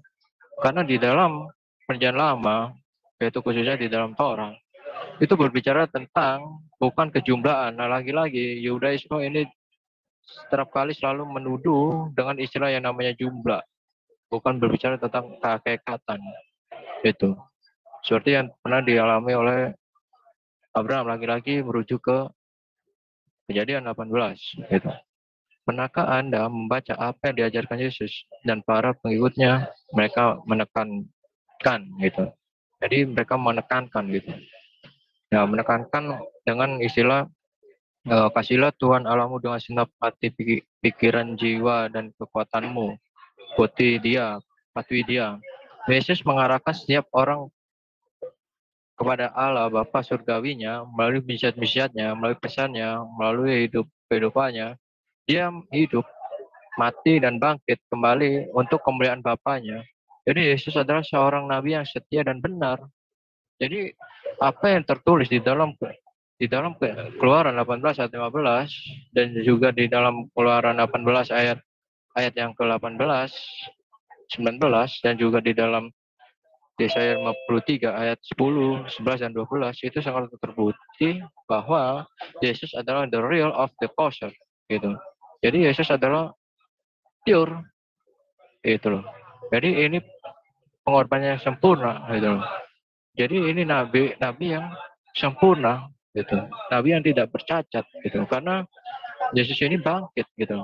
Nah, kalau misalnya dia dianggap sebagai nabi palsu, pertanyaannya, nabi mana yang bisa bangkit dari kematian gitu? Kan nggak ada gitu loh. Dan itu pun di dalam catatan Josephus Flavianus, yaitu sejarawan Yahudi yang abad pertama, itu mencatat yaitu namanya the War of the Jews of War, itu di bukunya yang ketiga, itu menyatakan bahwa Yesus yang disalib di bawah kekuasaan Pontius Pilatus dan dia bangkit pada hari ketiga. Itu Josephus sendiri yang menulis gitu. Itu berdasarkan saksi, dan itu yang nulis bukan Kristen, melainkan itu Yahudi, sejarawan Yahudi namanya Josephus Flavianus, dan itu pun juga dicatat di dalam bukunya yang namanya Vicas Lapide, yaitu namanya The Resurrection of Jesus Perspective Jewish, itu menyatakan bahwa Yesus ini memang bangkit itu. Dan itu pun sesuai dengan literasi Yahudi kuno gitu. Vicas Lapide gitu. Nah, berikut Roh Kudus. Nah, setiap kali Roh Kudus dianggap bahwa Roh Kudus bukanlah yang disebut pribadi ketiga dari Trinitas. Jadi, Roh Kudus itu bukan bagian dari Trinitas. Sebenarnya seperti itu kan. Nah, kalau misalnya Roh Kudus bukan bagian dari Trinitas, apa bedanya dengan patung itu? Kalian membuat patung, memahat, terus gak ada apa kehidupannya sama sekali, kan apa bedanya dengan berhala gitu. Nah, dari sini beliau atau Michael Brown menulis, yaitu mencatat bahwa di dalam bukunya yang sama, yaitu Answer Jewish Objection to Jesus, yaitu volume yang kedua, di halaman 52 sampai 59, mengatakan bahwa daripada membahas lintas lagi, mari kita fokus pada satu pernyataan. Apakah Roh Kudus hanya apa atau adakah dimensi di mana Roh adalah siapa? Dari kitab suci dapat ditunjukkan bahwa Roh Allah lebih dari sekedar kekuatan abstrak atau imanen, gitu kan. Roh Kudus adalah bagian dari esensi Tuhan atau esensi Allah dan jelas memiliki kepribadian. Perjanjian Baru hanya memperluas kebenaran-kebenaran Alkitabiah yang mapan ini, yang cukup menarik diperlakukan dengan cara yang sama dalam beberapa tradisi rabbinik di kemudian hari. Jadi Roh Kudus itu muncul, gitu loh. Jadi ini menyinggung ke siapa? Apa yang dikutip oleh Dr. Michael Brown, yaitu di dalam Yesaya 63 ayat yang ke-10. Ia mencurahkan Roh Kudusnya, ia mendurhakakan Roh Kudusnya. Dan itu yang dimaksud oleh Dr. Michael Brown, gitu. Nah, berikut yaitu menurut pandangan Profesor Daniel Boyarin. Nah, ini yang saya baca, yaitu namanya Binitarian and the Jewish Intertestamental, gitu. Yaitu beliau ini yang membuktikan dan menunjukkan bahwa Judaisme intertestamental itu meyakini yang namanya Binitarian, dan itu pun diperjelas secara detail oleh Alan Segal, yaitu namanya The Power in Heaven. Nah, sedangkan Daniel Boyarin ini adalah salah satu sejarawan Yahudi, yaitu Jewish Orthodox, dan sekarang beliau convert ke Messianic Jew, dan beliau menulis di dalam bukunya yaitu The Jewish Gospel and the Story of the Jewish Christ. Ini beliau menyatakan bahwa PB jauh lebih dalam berakar di dalam kehidupan dan pemikiran Yahudi Bait Suci kedua, lebih daripada yang dapat dibayangkan banyak orang. Bahkan, dan ini saya tekankan lagi, pada momen-momen yang kita anggap kekristenan berseberangan dengan Yudaisme, gagasan mengenai dua figur ilahi, Bapa dan Anak, gagasan mengenai penebus yang adalah Allah sekaligus manusia, dan gagasan mengenai penebus ini yang akan menderita dan mati sebagai bagian dari proses keselamatan. Setidaknya beberapa dari gagasan ini kalahan Bapa atau Anak dan penderitaan juru selamat memiliki akar yang dalam di dalam Alkitab Ibrani, dan di antara beberapa dari banyak gagasan paling kuno tentang Allah dan dunia yang pernah dianut oleh orang-orang Israel, yaitu di halaman 157 ayat 58 ini menyinggung di mana di dalam Mazmur 40 ayat 8, di situ mengatakan bahwa doa Daud, tidak ada seorang pun yang dapat mengorbankan nyawanya, itu yaitu Mazmur 40 ayat 8, dan juga mengutip di dalam Kejadian 22 ayatnya yang ke-2, gitu, di mana pengorbanan Abraham dan Ishak, gitu, yaitu yang sebagai pencetus Sidur ketika di hari raya Rasasana, orang-orang Yahudi itu selalu membaca yang namanya Sidur Akson atau yang namanya Akedah Yitzhak. Nah, berikut ini dari Jerman ya, yaitu Dr. Arnold Gefrontenboom. Ini dulunya Yahudi Ortodok yang sama, dia convert beliau ke Messianik, dan dia menyatakan dalam bukunya yaitu Ariel Biblique Bible Commentary, The Book of Genesis. Beliau menulis yaitu Kejadian 1 ayat 26 menyatakan, marilah kita menjadikan manusia menurut gambar kita, menurut rupa kita. Demikian pula Kejadian 3 ayat 22 berbunyi, Adonai Elohim atau Tuhan Allah berkata, manusia menjadi seperti salah satu dari kita. Dan berikut yaitu ketika runtuhnya Babel, yaitu di dalam Kejadian 11 ayat 7 menyatakan, mari kita turun. Pluralitas keempat tersirat dalam bahwa istilah Yat-Vave diterapkan pada dua orang yang berbeda dalam, nah ini Kejadian 19 ayat 24. Nah ini yang jadi landasan penelitian dari Alan Segal, yaitu mengatakan bahwa kalian itu mempercayai apa ini? Dan itu pun diyakini oleh Philo dari Alexandria, yaitu namanya doktrin binitarian. Gitu. Di mana di dalam Targum, ya nanti minggu depan kita, dan saya sih ingin menjelaskan apa itu Targum dan juga Yesus di dalam Targum, gitu ya. Nah itu di dalam Kejadian 19 ayat 24 berdasarkan Targum Jonathan, di situ dikatakan firman Allah dengan atau firman Adonai dengan Adonai gitu. Nah, oleh karena itu kitab Kejadian memiliki awal mula konsep pluralitas dalam ketuhanan atau dalam keilahian.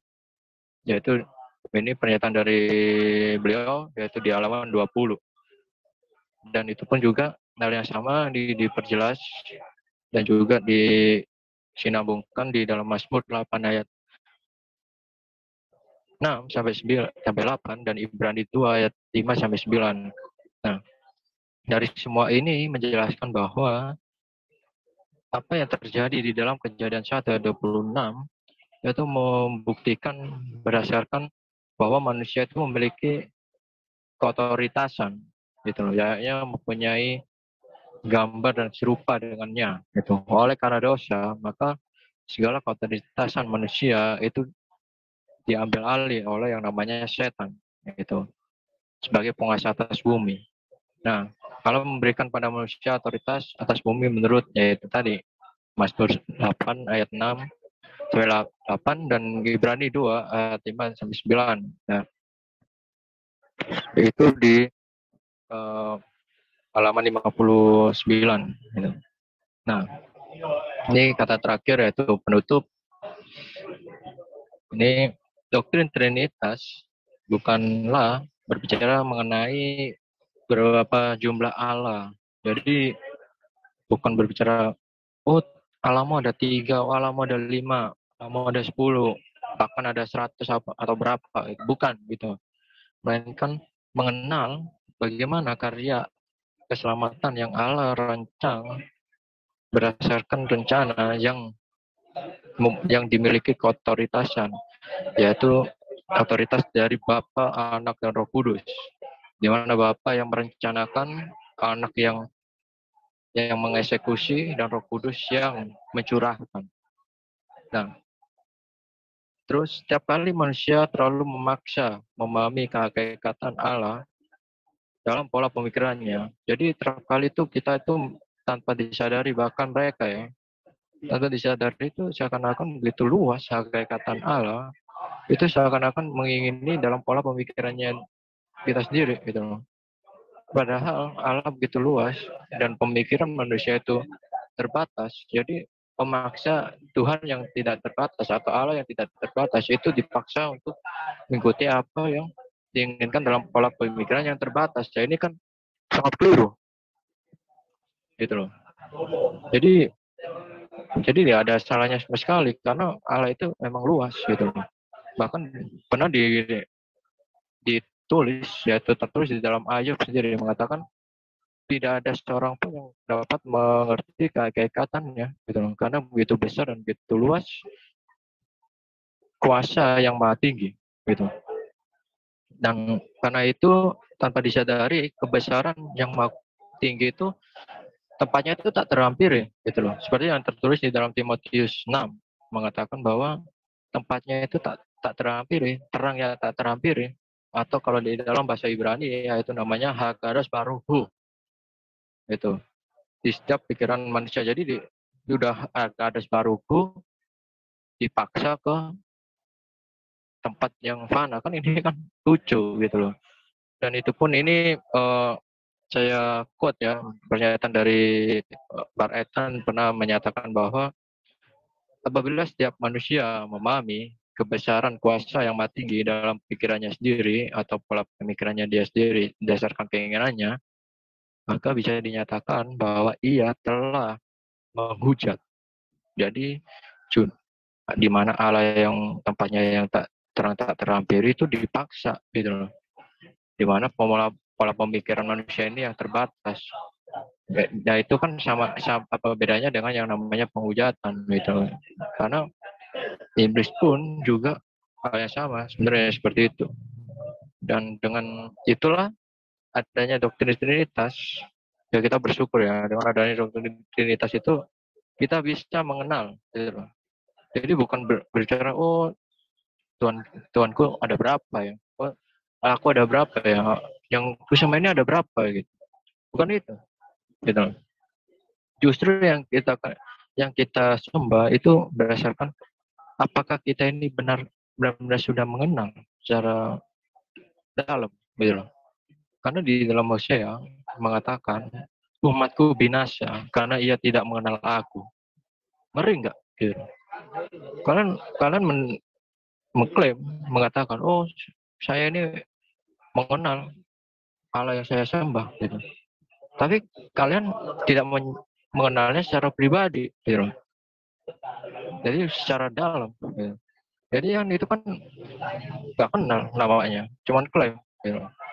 Jadi dengan Trinitas ini kita bisa mengenal secara dalam gitu loh. Yaitu bagaimana sih katanya, bagaimana sih kuasanya, gitu kan. Yaitu kita mengenal firman-Nya itu sudah mengenal kuasanya. Kita mengenal rohnya, itu kita sudah mengenal kehidupan secara pribadi. Makanya di dalam kekristenan selalu dilakukan yang namanya pribadi lepas pribadi. Gitu loh. Kenapa? Karena kita telah mengenal yang namanya Allah secara pribadi. Gitu loh. Nah, dari kepribadiannya ini itu secara universal atau unity gitu. Nah, dengan begitu luas, begitu unity, kita dibimbing dengan kuasa Roh Kudusnya gitu loh. Seperti Yesus mengatakan di dalam Yohanes 14 mengatakan apa? Dia akan membimbingmu berdasarkan kebenaran. Jadi ini gitu loh. Dapat lebih mengenal dan mengerti arti kasihnya gitu. Arti kasihnya itu apa? Yaitu kasih gitu loh. Dimana Bapa mengasihi anak, anak mengasihi roh, dan roh mengasihi Bapa.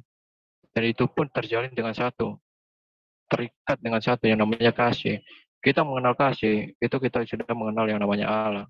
Dan Allah yang sejati, itulah Allah yang penuh kasih. Allah yang esa, itu Allah yang penuh dengan sumber segala kasihnya.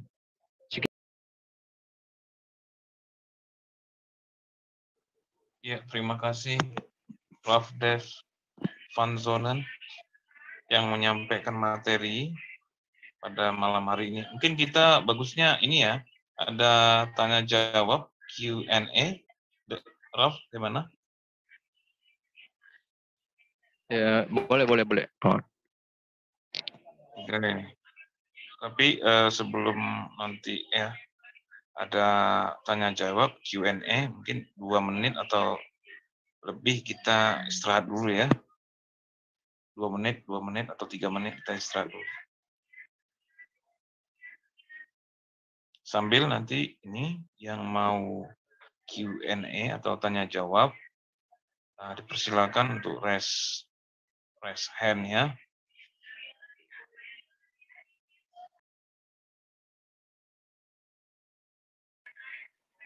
Oke, terima kasih untuk menunggu. Masuk ke Q&A, udah ada yang raise hand ya. Yang pertama boleh itu Dahabi Alfam. Silakan. Ya, terima kasih. Saya juga ucapkan terima kasih kepada Bang David atas materi yang hari ini saya katakan luar biasa. Dan informasinya banyak dan juga detail mengenai pandangan Yudaisme terhadap Trinitas iman Kristen dan juga kaitannya terhadap Kabalah Yudaisme. Jadi, ini moderator boleh nggak sebelum mengacu pertanyaan saya ingin memberi tambahan juga. Tanggapan. Halo? Bahan ya. Boleh saja. Boleh. Oke. Ya, mengenai pandangan ini kan sebelumnya saya juga tahu dari Bang David sendiri, bahkan saya sempat mencari informasinya yang pernah dibahas dalam bahasa Indonesia. Kebetulan saya kemarin juga mengkaji kajian Karen Armstrong yang pernah memberi tanggapan dari kalangan Yudaisme sendiri bahwa ada pengakuan yang eksplisit di mana satu orang Yahudi memikirkan bahwa pemikiran Sefirot yang dibahas tadi ternyata ada kemiripannya dengan Trinitas, sehingga dia tidak mau menyinggung dogma Trinitas itu. Saya coba share screen dulu di sini sebentar. Tolong moderator, Bentar, saya mau... Ya. Oke, silakan. Oke, ya sebentar.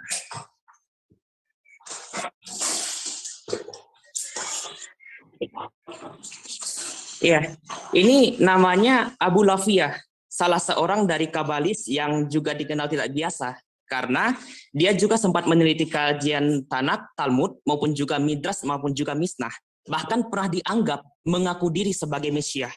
Ada satu ungkapan yang saya tertarik dalam kajian buku Karen Armstrong, yang dia ini adalah mantan dari Katolik, tapi sudah menjadi pemikirannya seperti ateis karena dia sempat meragukan tentang ketuhanan. Yang saya bingung juga, penerjemah buku ini seolah-olah mau mengklaim atau memberi subordinatif terhadap iman kekristenan karena imannya yang lemah. Tetapi anehnya, dia sempat mengkritik pemikiran Islam maupun juga Yahudi dan Kristen. Sekarang kita kembali kepada pembahasan sebelumnya. Dalam buku ini dikatakan bahwa 3 sefiroh tertinggi mengingatkan orang pada logos, ruh, akal, dan hikmat Tuhan yang berasal dari Bapa. Ketiadaan yang hilang dalam cahaya yang tak terjangkau. Abu Lafiyah sendiri senang berbicara tentang Tuhan dalam cara trinitariannya. Walaupun ada kalimat yang mengatakan di sini, Abu Lafiyah sering melancarkan kritik keras terhadap Kristen, yang dampaknya menghargai kemiripan antara Tuhan Kabalitas dengan teologi Trinitas. Walaupun dia mengakui konsep Trinitas umat Kristen. Dan yang kita sempat singgung juga tadi bahwa Sefirot itu adalah bilangan sebagai realitas ilahi dalam buku ini. Jadi kapan-kapan kalau Bang David juga ada kajian yang sempat diangkat oleh Abu Lafiyah ini, mungkin kita bisa diskusikan dan juga bisa menjadi kajian saya untuk membedah buku di grup kita. Oke, sekarang kita langsung kepada pertanyaan. Apakah ada literasi dari Yudaisme yang abang pelajari bahwa Mesias itu diidentikan sebagai Elohim yang pertama? Dan apakah dalam pandangan Yudaisme pernah mengkaitkan logos itu sebagai Mesias? Kita kalau mengkaji logos itu adalah Elohim, kita sudah tahu banyak literasinya. Tapi apakah logos atau memra Allah itu pernah diidentikan sebagai Elohim sendiri dalam literasi Yahudi? Terima kasih. Oke, masih pertanyaannya. Gimana? Ralf Dave Mastin, Van Zonen mau menanggapi atau silakan. Ya, sebenarnya sih ada literasi, namanya itu penulisnya namanya Rostov. Bukunya tertulis namanya Jesus in the Targum. Di situ sangatlah jelas, beliau meneliti berdasarkan dari Targum Kalos, Targum Jonathan Yerusalem. Itu menyatakan bahwa membra Allah itu berkaitan dengan yang namanya Elohim. Dan itu pun juga berkaitan dengan yang namanya di dalam bilangan 23 ayat 21 berdasarkan Targum Jonathan, yaitu mengatakan bahwa membra Allah itu berkaitan dengan namanya Mesias. Dan itu pun juga berkaitan dengan yang namanya Kejadian 3 ayat 8 juga mengatakan bahwa membra Allah itu berjalan. Dan juga di dalam Kejadian 2 ayat 8 di situ dikatakan firman atau membra Allah itu menciptakan Taman Eden. Dan terakhir di dalam Kejadian 1 ayat 27 di dalam Targum, yaitu membra Allah atau firman Allah itu menciptakan manusia seturut rupanya. Jadi di situ ada kajian-kajian yang tertulis oleh Rostov, yaitu namanya Jesus in the Targum. Jadi itu, dan itu pun kalau di dalam rabbinik, yaitu pernah saya baca di dalam Kolhator, yaitu di dalam Kejadian 1 ayat 2 mengatakan bahwa Spirit of God atau roh Allah itu berkaitan dengan namanya roh Mesias, yaitu Ruach HaMesias. Itu sih kalau dari saya. Oke, terima kasih. kasih. Ya, terima kasih ya. Selanjutnya ada Shalom. Silakan. Shalom. Oke. Saya mohon izin untuk share screen.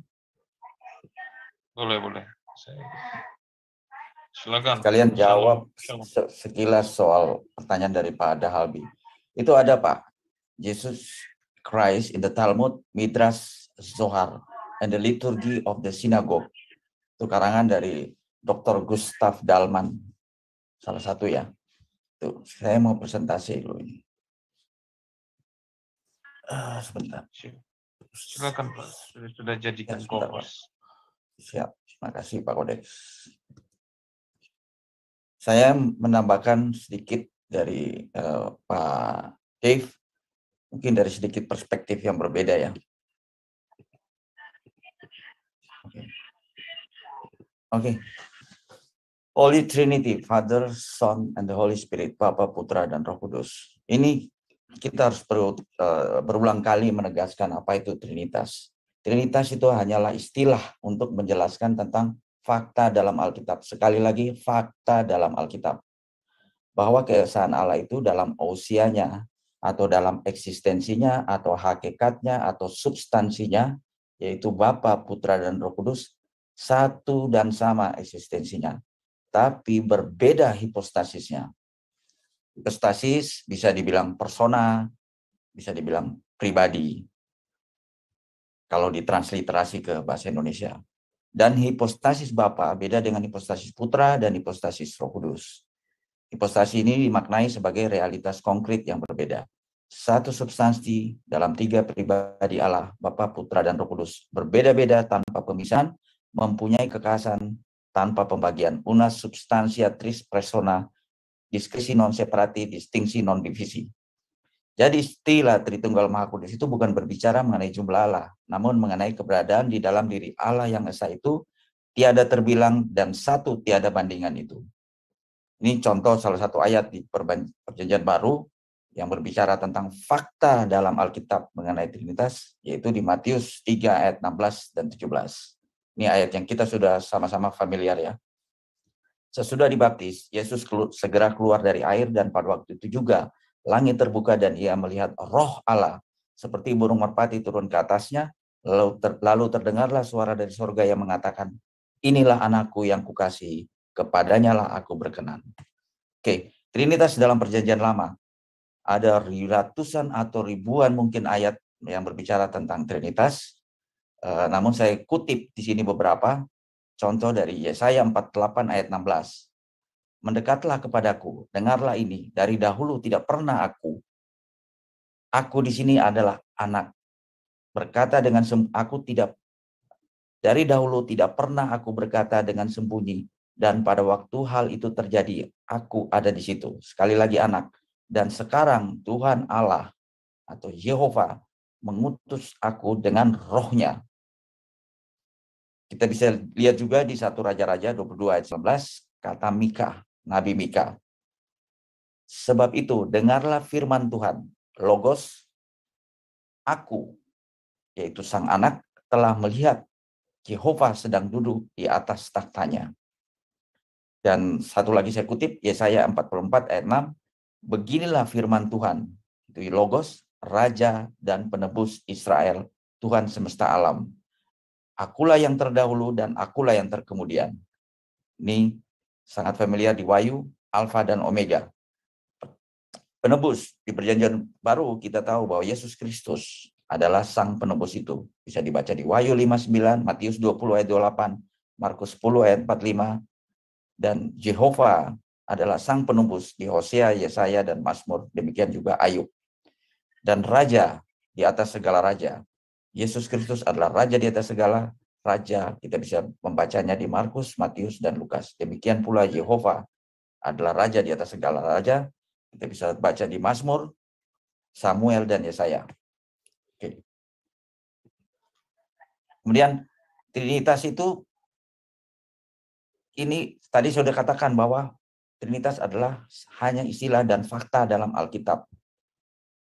Selanjutnya, karena Kristen adalah ajaran yang meneruskan dari ajaran Kristus dan rasul-rasul, kemudian sampai ke para Bapak Gereja Apostolik, bahwa semua ajaran Bapak Gereja itu berbicara tentang Trinitas. Jadi sangat keliru jika dikatakan Trinitas adalah hasil invention pada Konsili Nikea. Karena Bapak-Bapak Gereja seperti yang di sini, Clement of Rome, yang bagi orang Katolik menjadi Paus tahun 88 sampai 99 Masehi, dalam karyanya itu sudah berbicara mengenai Trinitas. Demikian pula Ignatius of Antioquia, Polikarpus, Athenagoras, Aristides sang filsuf, Irenaeus, Theophilus dari Antioquia. Bahkan sebenarnya Theophilus ini pada tahun 180 Masehi pertama kali menyebutkan istilah triados dalam bahasa Yunani. Kemudian Clement of Alexandria, Hippolytus, dan barulah Tertullian pada sekitar tahun 160-an Masehi. Tertullian berjasa menyebut kata Trinitas. Karena pada saat itu bahasa Latin yang jadi bahasa dipakai oleh para bapak-bapak gereja. Sehingga istilah Trinitas itu dipakai pada Konsili Nisea. Tapi sekali lagi, Trinitas adalah hanya istilah untuk menjelaskan fakta dalam Alkitab mengenai keesaan Bapa, Putra, dan Roh Kudus. Oke, saya lewatin Origen, Athanasius.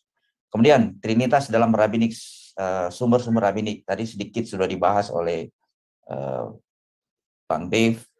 Oke, saya bacakan lagi. Misteri dalam kata Yahweh. Ada 3 langkah, masing-masing ada dengan sendirinya, namun mereka adalah satu. Dan begitu bersatu sehingga yang satu tidak dapat dipisahkan dari yang lain. Yang kudus dan yang purba, yang sama, muncul sebagai 3 kepala dalam satu. Dan dia adalah kepala yang ditinggikan 3 kali. Yang suci purbakala atau the ancient holy one digambarkan sebagai 3 dan juga cahaya-cahaya lainnya yang didelegasikan dari sumber-sumbernya termasuk dalam ketiga tersebut. Apakah ini kedengaran seperti kutipan teologi Kristen? Tidak. Ini adalah kutipan dari buku paling bergengsi dalam mistisme kerabian buku Yahudi, yaitu The Zohar. Kemudian, Shema Israel. Dengarlah hai orang Israel, Tuhan itu Allah kita, Tuhan itu Esa. Di Ulangan 6 ayat 4. Perhatikan bahwa nama Tuhan muncul 3 kali berturut-turut. Zohar Yahudi menjelaskan bahwa ungkapan Shema Israel di atas sebenarnya adalah 3 yang adalah satu. Itulah ehad. 3 yang adalah satu. Sekali lagi, 3 yang adalah satu. Hanya melalui iman dalam penglihatan Roh Kudus. Misteri suara yang terdengar mirip dengan ini, karena meskipun satu, namun terdiri dari 3 elemen, api, udara, dan air. Yang benar adalah buku Yahudi The Zohar membahas secara mendalam mengenai subjek yang disebut Haras de Slosa, misteri 3, tentang sifat satu Tuhan dengan 3 dimensi atau 3 pribadi.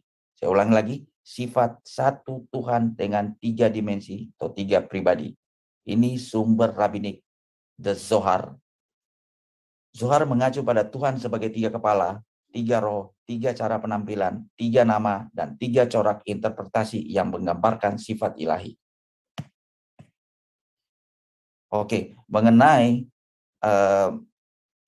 Trinitas dalam Tanakh, itu seperti saya katakan sebelumnya, ada ratusan, bahkan mungkin ribuan ayat-ayat dalam Tanakh atau Perjanjian Lama itu yang menceritakan atau menggambarkan Trinitas.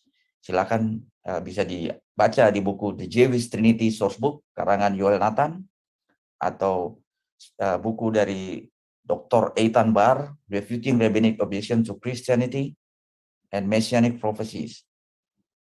Ini seorang Messianic Jew, atau di buku The Jewish Trinity. Itu ada ratusan bahkan ribuan ayat-ayat Trinitas di Tanakh atau Perjanjian Lama. Oke, sekarang pertanyaannya, kenapa Yahudi sampai sekarang menolak Christianity? Ini saya sebutkan 3 alasan aja. Alasan pertama, jadi kita harus jujur, sebagai orang Kristen kita harus jujur, bahwa memang kita ada kesalahan sejarah, dan kita berutang kepada orang-orang Yahudi, khususnya Yahudi Mesianik. Alasan pertama, adanya teologi replacement yang bisa menuju ke antisemitisme. Selama 2000 tahun, banyak gereja tidak benar-benar tahu apa yang harus dilakukan dengan konsep Israel. Banyak bapak gereja menyadari bahwa sebagian besar Israel menolak Injil yang mereka pikir dan mengajarkan bahwa Tuhan berubah pikiran tentang janji yang diberikan bagi Israel dalam Perjanjian Lama. Jadi dalam Roma pasal 11, Paulus menentangnya dengan mengajarkan tentang sisa-sisa Israel atau remnant Israel. Jadi orang Yahudi yang percaya kepada Yesus itu selalu ada, tidak pernah hilang. Karena itu adalah remnant atau sheep yang sering dibicarakan oleh Tuhan Yesus. Bahkan di Perjanjian Lama, di zaman Elia, Israel hanya disisakan 7.000 karena mereka menyembah berhala. Tetapi selalu disisakan bagi orang-orang yang tetap percaya kepada Tuhan yang benar. Jadi Israel yang percaya kepada Yesus Kristus tidak pernah hilang sampai hari ini. Teologi pergantian atau replacement teologi itu seringkali mengarah pada antisemitisme. Dan jika kita melihat sejarah gereja, itulah yang kita lihat beberapa contoh, antara lain perang salib atau inkuisisi masa yang gelap itu yang memaksa Yahudi untuk masuk Kristen. Sebagian besar Yahudi juga masih mencurigai bahwa Katolik dan Kristen ikut andil dalam peristiwa Holocaust. Karena Yahudi tidak mempercayai Kristus. Alasan kedua, adanya teologi dual covenant. Artinya Yahudi tidak memerlukan Yesus, mereka bisa selamat. Teologi perjanjian ganda yang pada dasarnya berarti bahwa Yahudi diselamatkan hanya karena menjadi Yahudi. Tidak ada hubungannya dengan kepercayaan atau tidak percaya kepada Yesus. Tidak ada yang perlu dan tidak ada alasan untuk memberitahu Yahudi tentang Yesus. Sebagian kita, orang Kristen, hanya menghafal Kejadian 12 ayat 3. Tuhan akan memberkati mereka yang memberkati Israel. Cinta buta orang Kristen kepada Israel hanya diungkapkan sebagai cinta dan dukungan politik, bukan memberitakan Injil keselamatan melalui Yesus. Jadi kita sekarang orang Kristen mulai berdoa kepada mereka, khususnya pada para Messianic Jew. Orang Kristen tidak pernah mengutip doa Paulus dalam Roma 10, yaitu keinginan hati dan doa Paulus kepada Tuhan untuk Israel agar mereka diselamatkan juga. Alasan ketiga, pandangan Yahudi sendiri. Bagi Yudaisme, nama Yesus memiliki konotasi yang sangat-sangat negatif, seperti yang diajarkan oleh para rabi. Hal itu kenapa kita harus balik ke sejarah tahun 132 Masehi, yaitu ketika Simon Bar-Kokhba memimpin pemberontakan Yahudi ketiga melawan kekaisaran Romawi. Dan ketika di tengah-tengah pemberontakan, Rabi Akiva menyatakan Simon Bar-Kokhba sebagai Mesias. Sehingga orang-orang Yahudi pengikut Yesus yang awalnya setuju untuk membantu dalam yang pada awalnya tampak sebagai kampanye memperjuangkan melindungi tanah Israel, namun setelah pernyataan Rabi Akiva bahwa Bar-Kokhba adalah Mesias, para pengikut Yesus mundur dari pemberontakan. Dan sejak saat itu Yahudi menganggap mereka, para Yahudi pengikut Kristus ini, sebagai pengkhianat Yudaisme. Rabi Akiva dan para Sanhedrin membuat aturan terhadap Yahudi pengikut Yesus untuk mengusir mereka dari sinagog, mengusir dari Yudaisme, bahkan melarang orang Yahudi untuk bergaul dengan Yahudi pengikut Yesus sampai hari ini. 3 kali dalam sehari di setiap sinagog mereka mengulangi hominem yang merupakan doa tentang bidat yang pada dasarnya mengutuk Yesus dan pengikutnya. Oke, namun sekarang ini terjadi kebangkitan, revival oleh para Messianic Jew. Ini saya kutip dari sumber dari One for Israel Ministry, yaitu para Messianic Jew, di mana mereka berapologet dari dalam Israel sendiri, di mana mereka menghasilkan konten-konten video, mengarang buku, dan berbagai macam apologetik penginjilan yang dilakukan di negeri Israel sendiri, dan sampai mereka pun mendapat tentangan bahkan ancaman daripada rabi-rabi Yahudi. Jadi di Israel sendiri terjadi revival ya, sesuai dengan yang dinubuatkan oleh Paulus di Roma 10 tadi, bahwa akan terjadi pertobatan Israel secara nasional. Dan itu juga dinubuatkan di beberapa kitab di Perjanjian Lama, misalnya di Yehezkiel. Jadi kita lihat sekarang di Israel bahwa Messianic Jew itu sangat pesat pertumbuhannya. Kalau kita bandingkan dengan populasi Yahudi yang di Israel ada 6,8 juta penduduk, itu video mereka atau sumber-sumber yang penginjilan mereka berupa buku dan itu mendapat 27 million view. Bahkan secara internasional konten-konten yang mereka buat itu mencapai sampai 100 juta view. Ini dari One for Israel Ministry. Jadi para Messianic Jew, yaitu orang-orang Yahudi yang percaya kepada Yesus Kristus. Ya, demikian. Terima kasih.